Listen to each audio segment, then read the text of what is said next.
Well, yesterday was an interesting day. Get your coffee.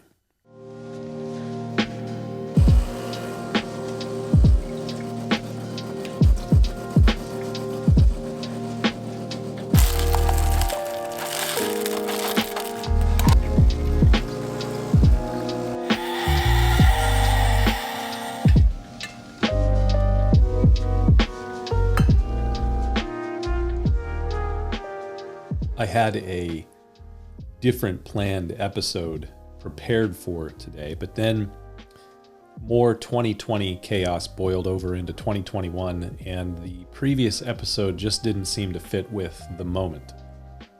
I don't have cable TV, so I can't watch cable news, which is actually not a bad thing. It's actually planned. I like it this way. And I can't really watch news live on TV in general. I just don't have the capability to do that.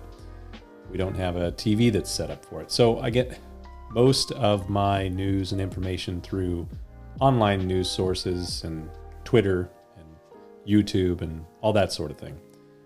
And scrolling through the headlines, whether it was on Twitter or YouTube yesterday and last night was, I guess you could call it interesting. I read one headline that said, "The entire nation is in shock." And I honestly can say, I'm not surprised. I'm not shocked. Every time the chaos boils over, I'm not totally surprised by it. And I think that that's part of what is so concerning.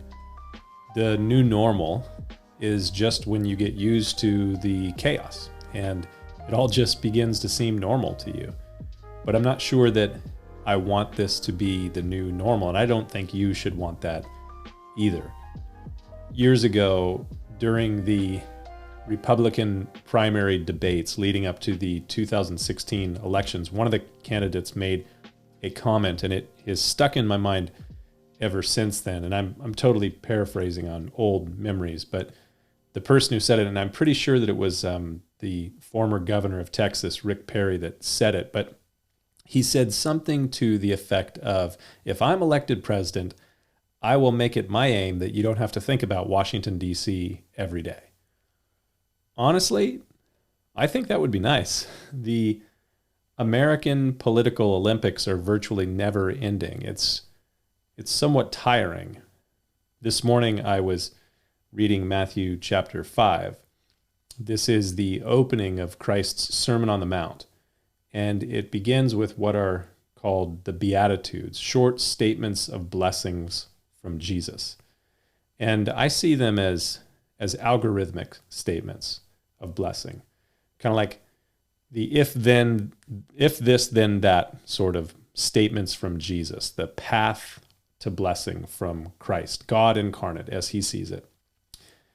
And watching the clips from Washington, D.C. yesterday, or watching the clips over the summer from Portland or Seattle or LA or many of the other riotous cities, there's very little evidence of the things that lead to blessing as Jesus describes it. There's no poverty of spirit, no meekness, no mercy, no purity of heart, no peacemaking.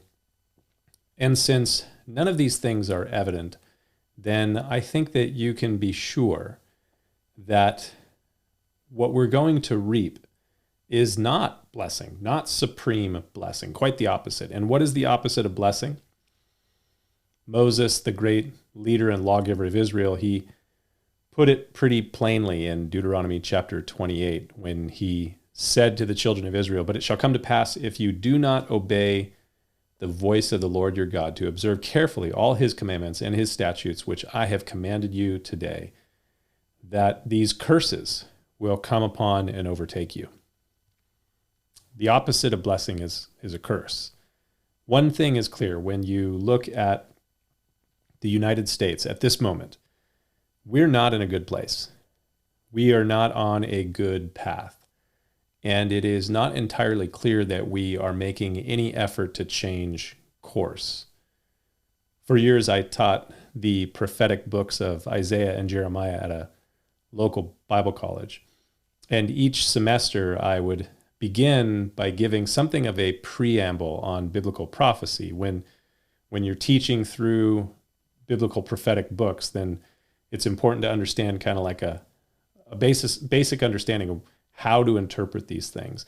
And when we think of prophecy, we typically think of mysterious revelation of future events, prophecy of an apocalyptically predictive nature. But not all biblical prophecy is like that. There is predictive prophecy, but there's also didactic prophecy. Didactic prophecy is that which reveals something of the character of God and his will, and it is largely intended to teach. And typically it is teaching or giving some moral instruction. Didactic comes from the Greek word didaktikos, which means able to teach. So there's a lot of that in the Bible that just reveals something of the character and nature of God, or his plan or his purpose or his will. And it's not necessarily predicting some event that's going to happen, just revealing something of the nature of God. And then, of course, there is predictive prophecy, but not all predictive prophecy is predicting some apocalyptic future or event. Some predictive prophecy is what I would call cause and effect prediction, conditional predictive prophecy. This is when God says, if you do this, then this is what will happen. And that word from Moses in Deuteronomy 28 is exactly that. Moses says, if you diligently obey the voice of the Lord your God to observe carefully his commandments, then blessing and blessing and blessing.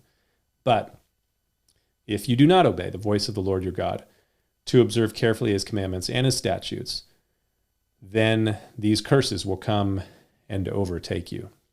So it is a choose your own adventure story from here on out. For us, in our time, in our day. After Moses spoke of the blessings of obedience and the curses for those that disobey, he said, I call heaven and earth witness against you today, that I have set before you life and death, blessing and cursing. Choose life, that both you and your descendants may live. That's certainly something to think about. We'll see you next time.